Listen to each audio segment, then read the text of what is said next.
gonna show you why this is most likely a terrible idea for her. We're gonna break down the numbers for you. And I used to live in Europe. I lived there for a while, so I know a little bit about it. But I'm gonna show you some shit. First off, we'll start with like the tax rate over there. So I'll show you that, and we'll go from there. All right, forgive me, my desk is a mess. My desk is a mess. So one of those things that popped up is that I showed you was the percentage for taxes, right? So it said that it's 35.82% for income up to 38,000 euros. Now, I'm just gonna tell you right now, she most likely, when she moves over there, she's probably not going to make more than that. Most people don't. You need a college degree, or you need to be have worked somewhere for a while and been promoted quite a bit. So she's not going to make more than that. So let's just say she does make that, which, like I said, is a pretty average wage or less. So if she does make that, and I need to take a calculator, but that would be 35.82%. Sorry, I write like crap. Of 38. We're just gonna do 38,000 euro. Okay. And we'll just to make this simpler, we'll just do 35%. So let me 38,000 euro times 0.35 is 13,300. So we have 38,000 minus 13,300. So that's gonna leave her with 24,700 euro. All right. Now that is just after taxes, only taxes. That's just her income taxes that she's going to pay, right? It doesn't include the rest. So this is what she's left with for her whole year. Now, I'm going to show you another little diagram here. So if you saw that, it's the average rent over there. So let me just first start by telling you, most people who live over in Europe will never, ever, ever own a home unless it is given to them by their family and it's passed down. That's just the way that it is. Home ownership is too expensive. People do not make enough money to own homes. So it has to be passed down for the most part, unless you end up becoming a doctor or a lawyer or something more important. But so she can just go ahead and forget that. I don't know if she ever wanted to do it, but she can forget that. It will never happen. Now she needs to pay for a place to stay. So we're going to assume she doesn't want to just rent a bedroom from a person, like a completely random stranger, which would be about 500 euro. We're going to assume that she just wants a one bedroom. And the minimal for a one bedroom apartment is 1,300 euro, right? So we've got our 1,300 euros.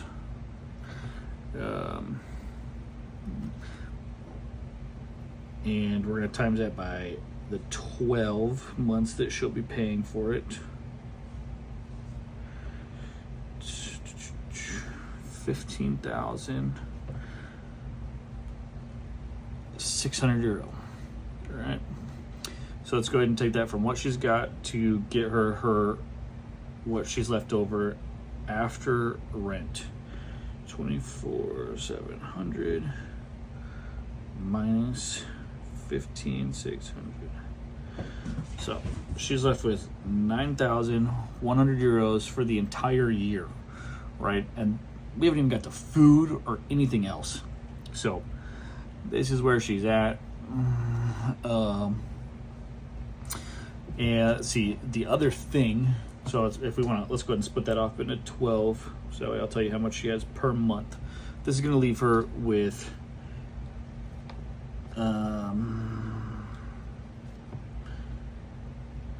just over $758 or euros per month is what she's left with. Okay. She hasn't paid for electricity. She hasn't paid for any other stuff like that. She hasn't paid for her cell phone bill. She hasn't paid for any of that. All right. It's just $758 left over right now. So there's also a 20. So on top of that, I'm going to show you another thing. So as you can see there is a 20% tax on all like goods and stuff like that. So if you buy a new car, like when I lived over there and I was looking at buying a new BMW, and I think the price of the BMW was about like 80,000 euro because it was a newer M3 at the time. And on top of that, there was a 20% tax on that. Just fucking crazy. But your standard everyday tax for food and stuff like that is 9% is what that said. So she's got to factor that into everything that she buys. So who knows what she's going to eat in her, per month. But you have to assume that, I mean, at the bare minute, even if this girl is eating, I don't remember if they have ramen, but even if she eats something cheap, like ramen noodles, every single day, Using your bathroom, Brent Michael. 2 or 3 meals a day. Okay, sounds good. Grandma's hogging up the toilet. Fair enough. Even if she spends like the bare minimum, man, I mean like 150 euro, you would assume would be like the bare minimum for food. Now she's at 608, and this isn't even travel to get to and from work. So she definitely won't be owning a car because most people don't. It's just too expensive. So she'll be taking public transportation, which means she'll have to pay for it. It's relatively cheap, but she will have to take a bus everywhere she wants to go, or walk to the food mart, to everywhere else, or a train. So she's gonna have to pay for that. Who knows how much that costs? But I think when I used to live there, it was, I don't know, I think like a weekly pass was like 30 or 40 euro, something like that, to go everywhere in the country, which isn't bad. But she will be walking, so she's not going to be doing any traveling. She can do minimal. She can. It's not like she can't. But even if you say she's like 40 euros per week in travel expenses, that ends up being 160. To get to work and whatnot, if she does. Hold on. 608 minus 160. So she's got 448 left right now. Let's see, what was this? This was food, the bare minimal food. This is eating nothing. This is eating bread and cheese. And some drinks and stuff like that. This was transportation. And we still haven't paid for any bills or anything, if I remember correctly, internet wasn't too expensive. It was honestly better than it is here. I think it was like 30 euros a month for internet. Plus, I think your cell phone service without the phone, with a phone is probably 100 euros, like paying for a new iPhone. So let's just say she takes her old phone and it works. She pays 50 euros a month for that, plus 30 for internet, minus 80.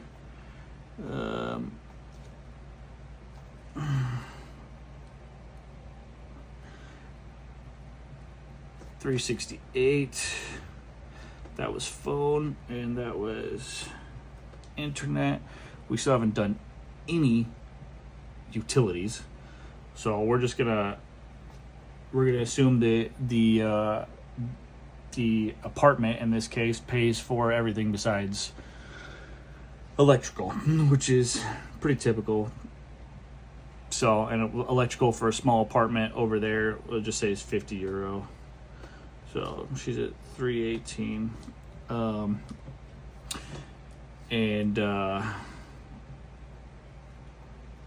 She's done nothing. She's obviously not watching TV. She's gonna have to get Netflix or something like that if she wants to. All these things add up. She's done nothing with her life, and she has $300 a month.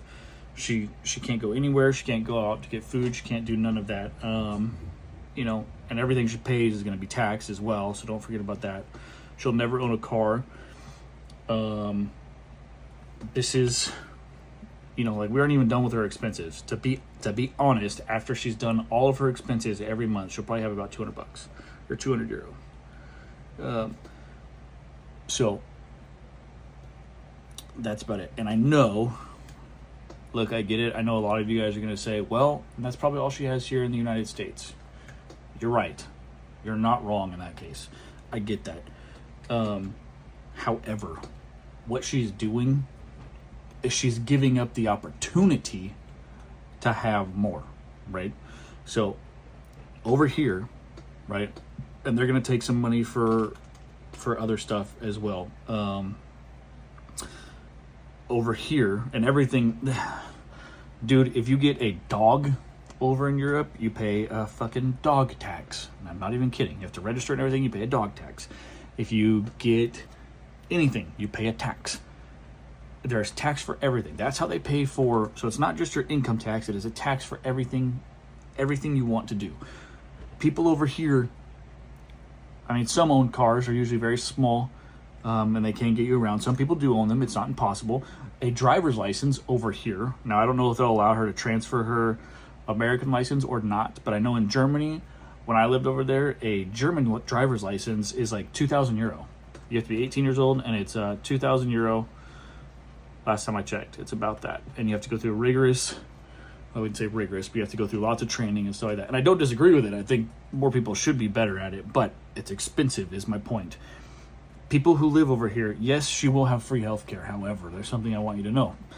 That free healthcare, just because it's free, does not mean that it's the best, right? So something I want to tell you, here, we'll stop with this and I'll tell you face to face. All right, so something I want to tell you is, so when I lived over there, I got married, and my wife, her father, he had been having some eye issues. He had some, he was getting some dark spots, right? And he'd gone to the regular doctor multiple times. And the doctor said, yeah, I forget what he said it was, but he said, it'll go away with time. Okay. And he went back a few months later. It's still there. I think it might be getting worse. Okay. Well, let's give it a little bit more time because, you know, we're just not 100% sure. I'm not going to send you to the, eye specialist. You know what I mean? Yet. Because that costs the government money to send you to a specialist. And they would prefer not to send you to a specialist because it is more money. The government's job is to not have to pay as much. All right? And so they didn't send him. And, a few months later, same thing. Finally, they're like, okay, it's not going away. We're going to send you to a specialist. It's been like 9 months.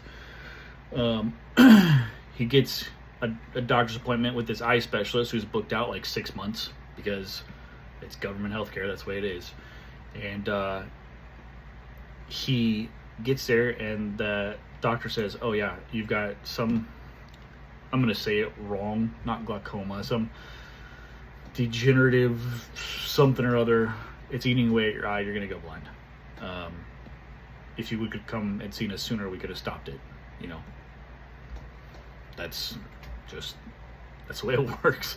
You know, they don't want to do that. And for people who disagree, the VA, which I have, is the exact same way. They would prefer not to send you to a specialist. The government, they prefer not to admit that you have problems. They would prefer, because they don't want to have to pay for you. They don't want to have to take care of you. They would, truthfully, it benefits the VA if you fucking die, right? Because then they don't have to pay for you. They don't have to take care of you. So they'll push it out. They'll let you fucking die. If you need, there have been vets who kill themselves in the parking lot. I don't want to bring this up.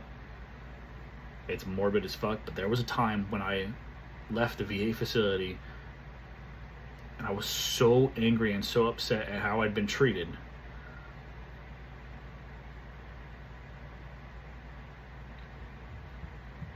I wanted to go, I'd already plotted in my mind to go back in there and do something really terrible to the person who had treated me that way and lied to me and didn't care to help me at all. And then I was going to walk out in the parking lot afterwards and end myself so that they would always fucking remember how shitty they treated me. and how shitty they treat the rest of us. You don't want government healthcare, dude. I'm telling you, you don't want it. It's free. It sounds great. Free isn't good. You know what I mean? Like, I don't know what a good example is, but you know, like at the VA, they give out to some vets, they'll give you like a free phone with like internet connection so you can do your video appointments and stuff like that. It's terrible.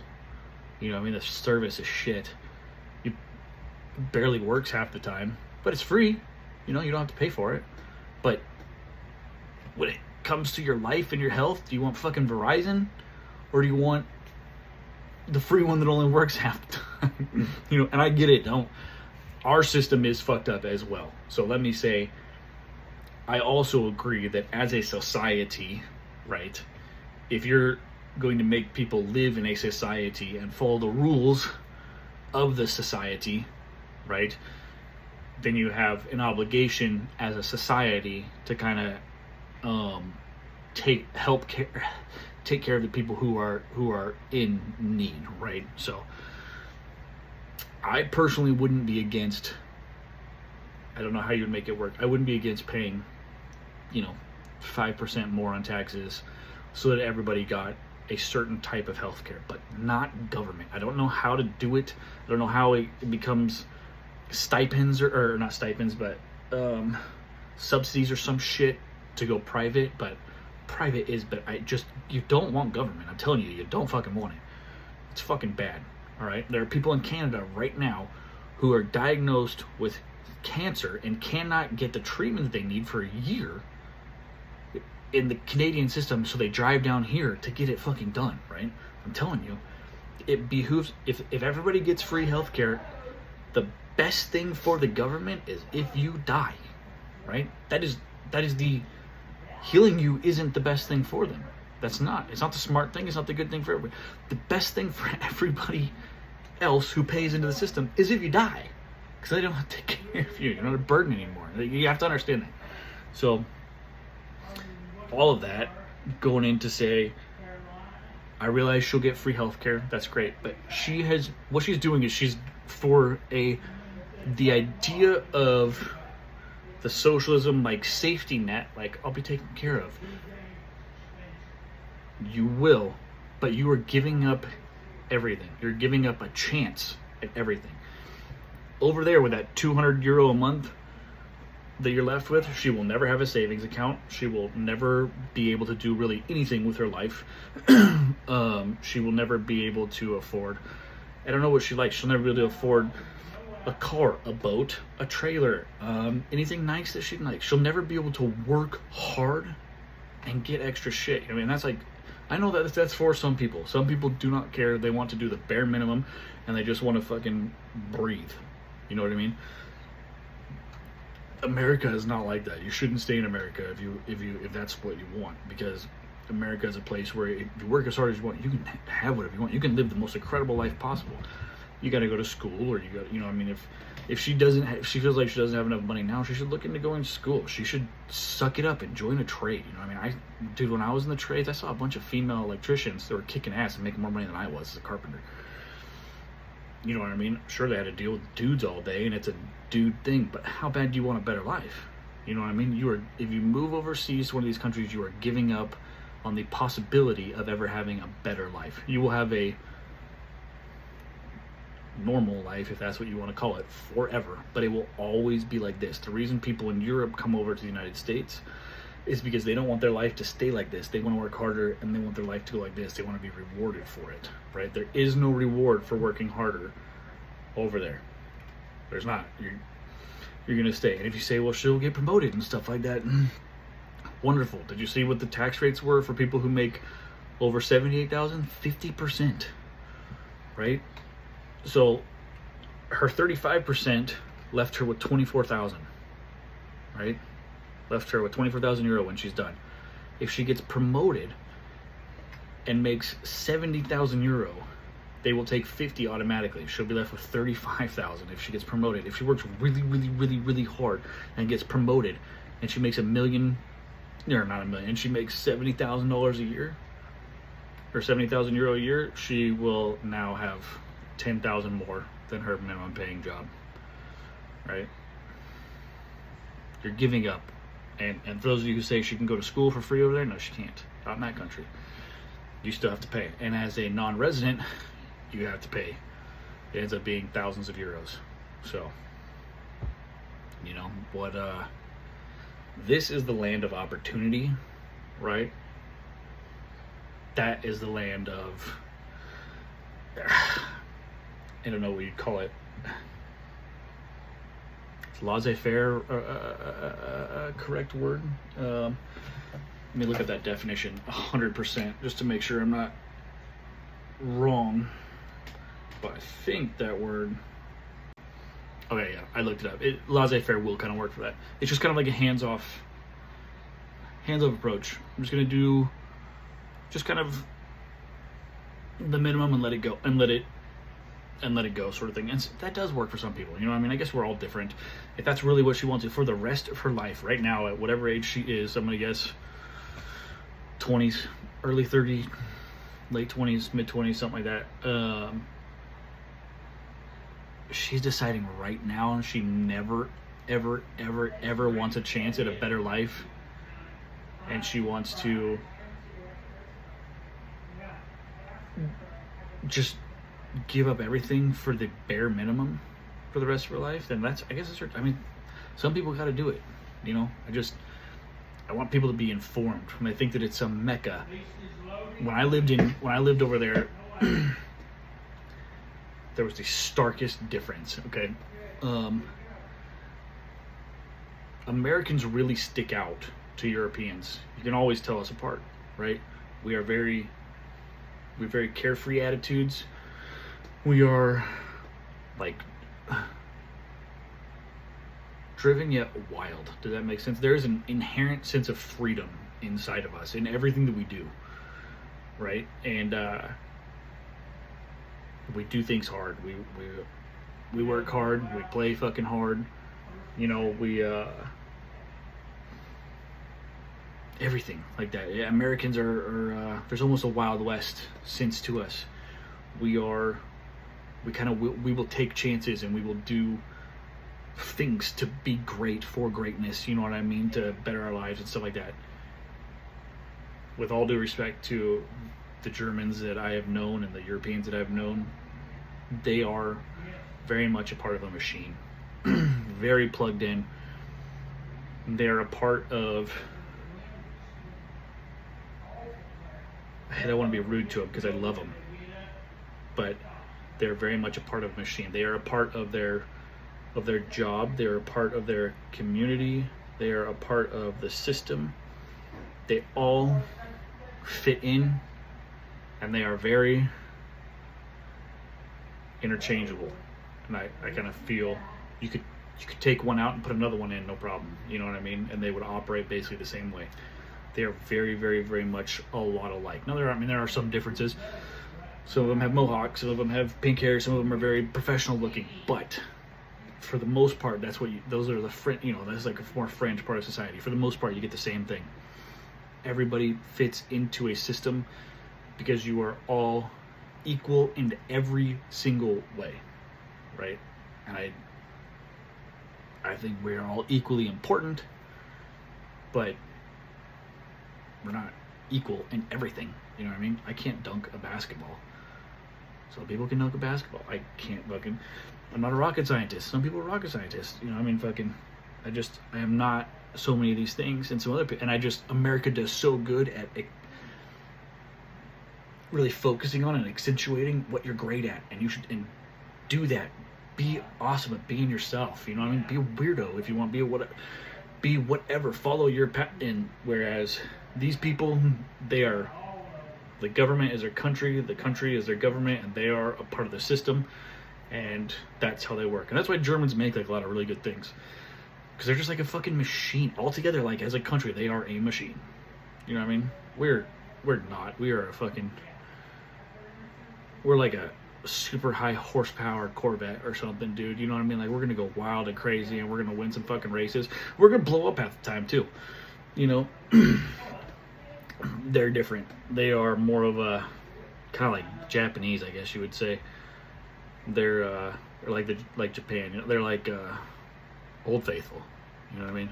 We're going to do everything by the book. That's what it was written down for. That's why somebody made it. If you follow these rules, everything will work out. You know, we will finish the race in time. You know, and yet we have a much more like a cowboy spirit. So, anyway, just the point of this video is I know she's excited to go to Europe because it's fucking dope. It's a blast. There was a point in time where I wanted to live in Europe, and it came down, like, for good, move back over there, but it came down to my freedoms, truly. I was going to go back there and make no money, and have the most simplistic life ever, right? And I love Europe, and I love traveling over there and being over there. That's why I wanted to go there. So it was like, is all of this beautiful, wonderful history and culture and stuff like that, is all of this worth it to have nothing, to work for nothing every day and shit like that, like to just be a part of that system?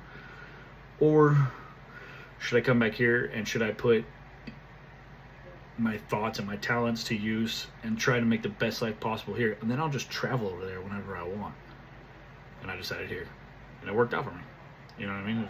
I just got back from Italy a couple weeks ago, and I've been over to Europe multiple times since I left there, and that's a much better way for me. Like I said, the government has their hand in everything. I'm not kidding you. If you get a dog, bro, yeah, it's like ice right now with illegal immigrants. That's how, that was a terrible, whatchamacallit. But there's so much paperwork. It's, everything is, everything. And you just don't get to do much, dude. I mean, you do. You can hop on a train and travel for a little ways and come back. And you come back to your little home and your little apartment and hang out and stuff like that. And, you know, and you've got your family and stuff like that. So if you got family and stuff there, then it makes sense. You got the people you love. Some people love that. You know what I mean? I just love the freedom of being an American, dude. It is. And it's so hard for me to explain it to you because there's so many more ways that we take for granted every day and just how free we are. You know, like I like fast cars. I've always kind of owned fast cars. I like to do stuff. I just like the noises. I like to go fast and stuff like that. If I lived there, I wouldn't have one. It's impossible. Gas is fucking $10 a gallon. They don't ship. You know, there's so many restrictions and stuff like that. They don't ship a lot of the cars that I like. I mean, sure, I get a BMW and stuff like that, but there's so many restrictions on everything. I like traveling, you know, and you can travel. You're in Europe, so you can travel a lot like that. But if you think you're going to get several $1,000s saved up or put together to go on a fucking major vacation, you're not. You know, I don't know. I guess I'm just very I like big TVs. I like firearms. That's a no-no over there. You know, it is one of the coolest places in the world to visit, and I would suggest to everybody to go spend time over there because it is entirely different. It is way more culturally dense, I guess you'd call it. So it's so much fun. It's a blessing to be brought into their culture and be a part of it. And I would suggest it, but living there, if you have any not motivation, but if there's any part of you that wants to live like a good life where you can take care of you and your kids and money's probably not going to worry you, and you want to go do stuff, you want to own a house, if there's any part of you that has that feeling and you like to do stuff on your own, and you don't want, if the government bothers you in any way right now, anyway, don't go over there. Do not move over there, because their government is twice as involved with everything, and like I said, the freedoms are gone. You know, so this video's droned on for long enough, but anyway, that's just heads up, you know, from somebody who has lived there and who's lived on the European economy as a European, it's very, very different. And there's a reason why so many Europeans take their free college degrees and come here. Because they want the money. They want the American dream. They want to own a house. They want to own land. They want to do this. You know what I mean? Like, it's unheard of.